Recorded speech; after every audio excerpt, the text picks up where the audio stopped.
conference opener in the ACC this year, and a matchup of two teams that are missing their best player, one of whom essentially replaced the other one at the college he's at right now, and none of them will be playing in the game on Saturday. So that takes a kind of a weird bit of the shine off this one between the Cuse and the Irish as we bring in our guy, Tom Noie from the South Bend Tribune. Tom, thanks as always for hopping on the show as we get ready for yet another Cuse and Notre Dame game. And kind of weird we'll be doing it without both J.J. Starling and Markus Burton. Go figure this coming Saturday. Was really looking forward to J.J. Starling coming back to South Bend, where he played 1 year, a year that probably didn't go the way he had planned when he had signed it with Notre Dame coming out of La Lu, but he had really found his niche up there his second season at Syracuse. And the fact that he's out is bad for Syracuse, but the fact that Markus Burton is out also for Notre Dame is really bad for the Irish right now. Yeah, we saw both teams play, and, well, nothing went well for the ACC this week in the ACC-SEC, but I'd say Syracuse and Notre Dame were certainly two of the teams that it really didn't go well for. How tough has it been here for the Irish without Burton now going back the last few weeks, who clearly is their leader and their engine and the whole thing?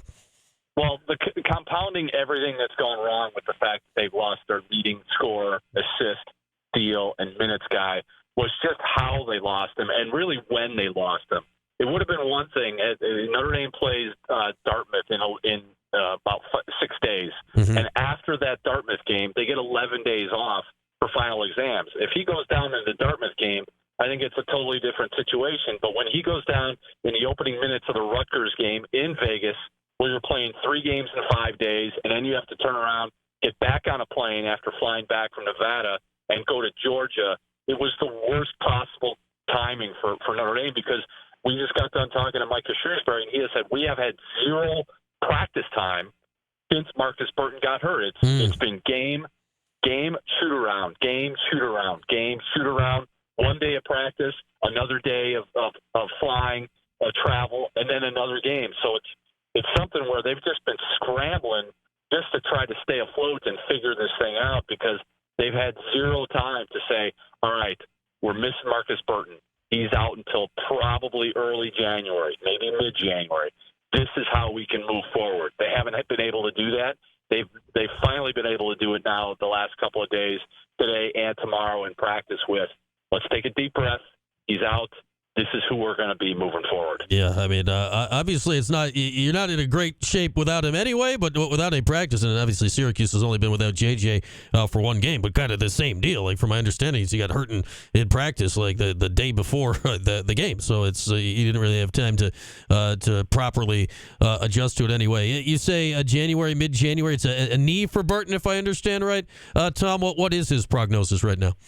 Yep, it's MCL. Probably they're not going to specifically tell us what the injury is, but it's probably an MCL strain, no surgery. And Markus Shrewsbury is very candid about it and says, look, if it's January, it's January. If it's mid-January, it'll be mid-January. If it's later than that, we'll take it as long as we need to take it.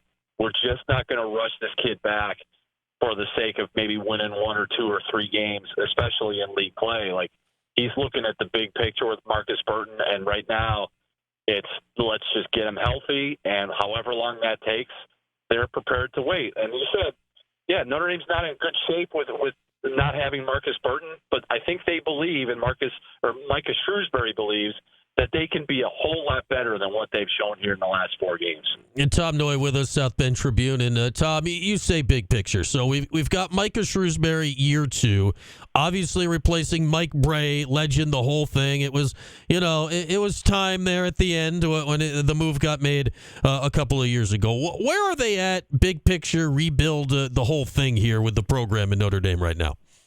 Small steps. Like last year was going to be tough because it was such a whirlwind. When Markus Shrewsbury got to South Bend, he had 3 players on the roster. So it was an absolute total rebuild. They go 13-20. This year, I think, if you talk to people inside the program, they were looking at maybe double-digit league wins, maybe winning 20 games, finding their way into the middle of the pack, maybe toward the top of the middle of the pack of the ACC. And then next year is when everything's really supposed to take off like a rocket because of the recruiting class that they have coming in. Well, for about 5 weeks, 6 weeks, that was the number 1 recruiting class in the entire country that Markus Shrewsbury had thrown together in a span of 8 days earlier this fall. So it was, we're going to build it. It's going to take time. They knew it was going to take time. And this is just you want to say it's just a bump in the road for them, but without Markus Burton, it's going to be really hard for them to kind of show progress. But they were really looking at year 3 as it was before any of this happened, that year 3 was really going to be the year where you're like, all right, I think Notre Dame basketball is on the right track. Now, Hank, we know Mike Bray. I think he was the guy, right, that popularized the "we want to get old and stay old" idea. This feels like this is, it takes multiple years, right, to re-get old. It seems to be what they're trying to do right now.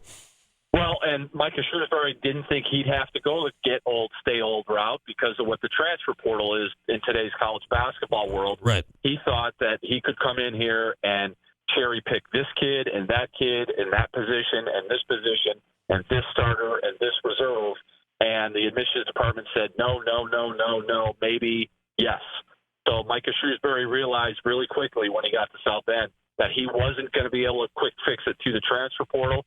He was going to have to go the 4-year route, maybe sometimes 5-year route, and be very selective in his transfers if he's going to build this program back up to where it was in the days of Mike Bray when they're going as back-to-back Elite Eights in 2015 and 16.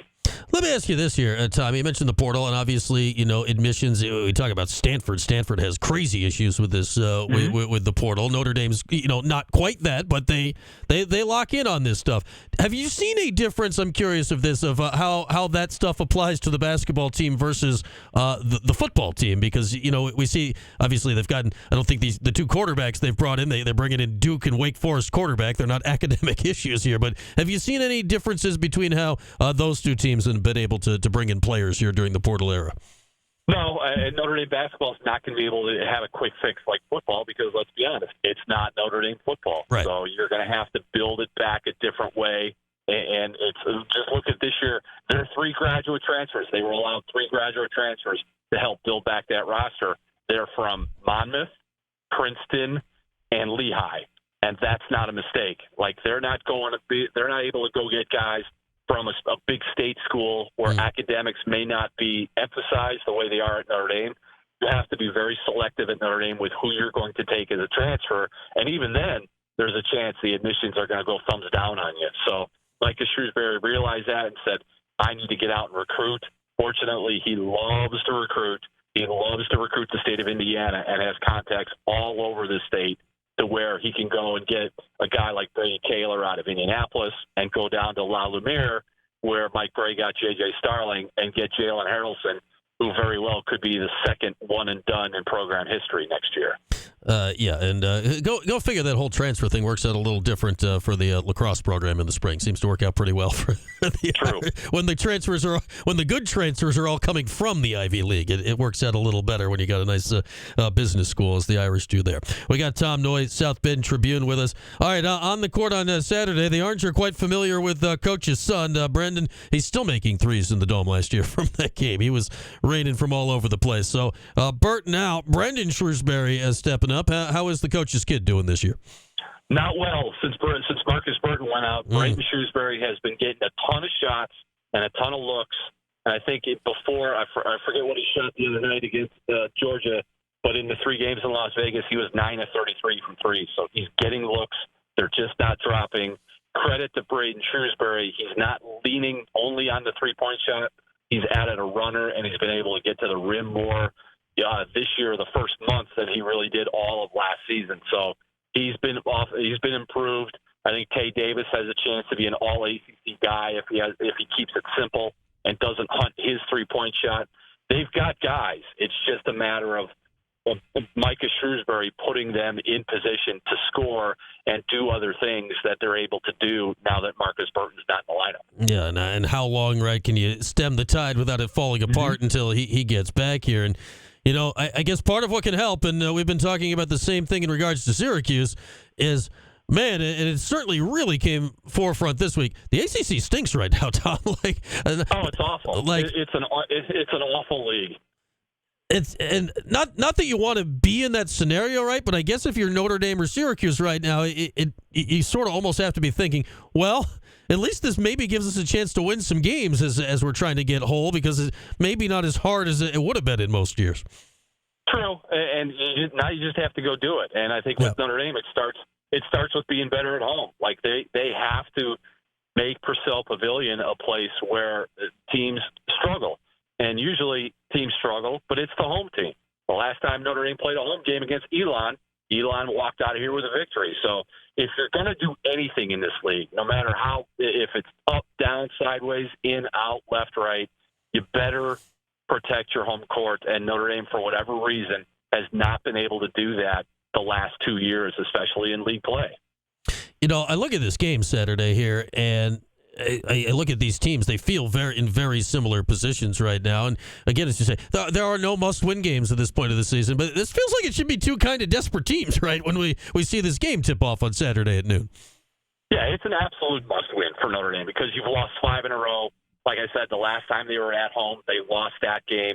They feel like they're better than what their 4-5 record indicates. Okay, well, then if that's the case, play your A game. Play the type of game that you played when you went into Capital One Arena a couple Saturdays ago and you were up 30 on Georgetown. Yeah, I think that effort is still in there somewhere for Notre Dame.